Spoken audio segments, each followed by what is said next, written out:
but several teams are going to increase their attendance capacity for the postseason. Knicks owner James Dolan telling The Athletic he hopes for 13,000 fans in MSG starting this weekend. Y'all have all played in the Garden. You know what a difference that will make. Right now, it'll take nearly $1,000 just to get a ticket in the building, Knicks fans.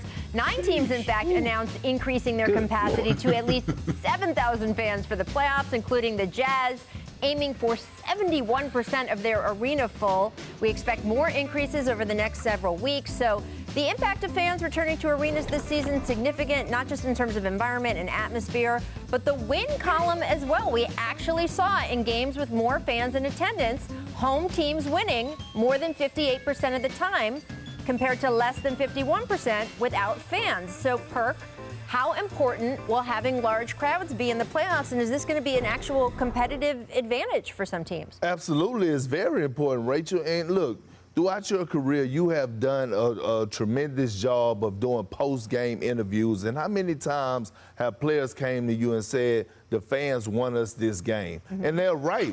It's a reason that you fight for home court advantage, because you want a Game 7 in your arena with the fan support. Or when you go on the road, guess what? In the road team, they says, don't let the fans get involved. And you take a team like the Utah Jazz, right? It's so tough to play in that environment right now. They have established identity in Utah. I think they're right now, they're beating teams by double figures when you come to Utah, and that's the type of identity and for as fan culture that you want. Rachel, Chris, Vince, we couldn't win in 2008. We couldn't win a road game to save our life in Atlanta or in Cleveland. That's true, I remember that. But we knew one thing: when we got you back to Boston, we was gonna beat the brakes off of you, and we did just that because of the atmosphere. I mean, it's a huge advantage. You know, it's a reason why they say home court advantage, right? And it's a reason why you play a whole season to be able to have, like Perk was saying, that Game 7 on your home court if it comes down to it. The main thing that I think of, I remember Damian Lillard pretty much throwing his hands in the air a few weeks ago saying, hey, where's our fans? You know, we need fans to be able to be successful. They interject fans into the game. You see a better, different Portland team. And sometimes those fans give you that extra boost of energy that you need, especially in the playoffs. You know, going into Boston, going into New York, going into Philly, going into Utah. Those are one of the things that make them so difficult to play, because even if you're up by 20 points, if they score 2 points, you're going to feel like you're down. You're going to feel like you blow the whole thing. You blew the whole thing in less than 1 minute. It adds another element to the game that you have to beat and control as a team. So I look forward to be a huge advantage for those who have more fans inside of their building. And really, quite frankly, to see the Utah Jazz at 71% capacity, you know, I've never played a playoff game there, but I grew up watching Mike and the Bulls, and I tell you one thing, they had to really, really bring it to be able to beat those guys. They were, you know, their fans were known for being rowdy, known for being loud and making a difference. So I think as the playoffs wear on, really, really look for those home crowd fans to have more of an effect for teams letting more in.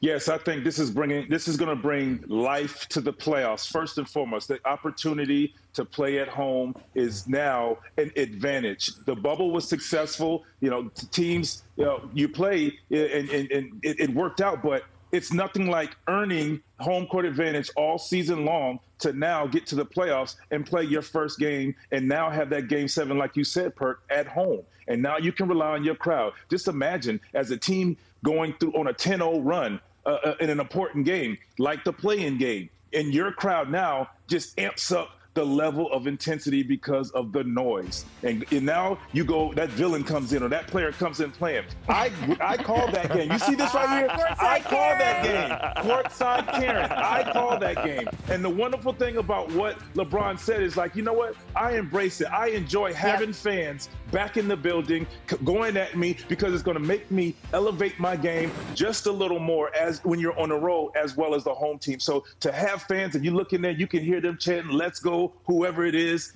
That's what it's all about, and that can elevate you in a playoff series. Look, we just saw, right? You just saw that video of AD and Spike Lee. How much have we missed Spike Lee versus player interactions? A lot. And how much is that part of our memories of when we talk about, again, 90s basketball, right? Right. I remember it.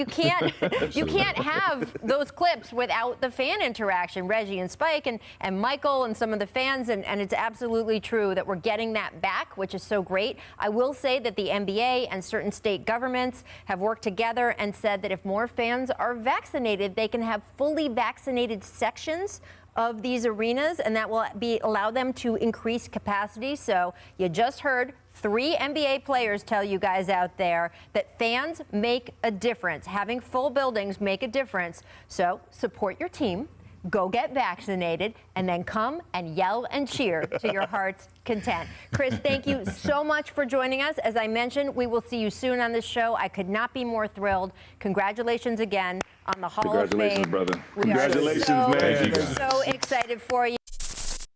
Thanks for watching ESPN on YouTube. For live streaming sports and premium content, subscribe to ESPN+.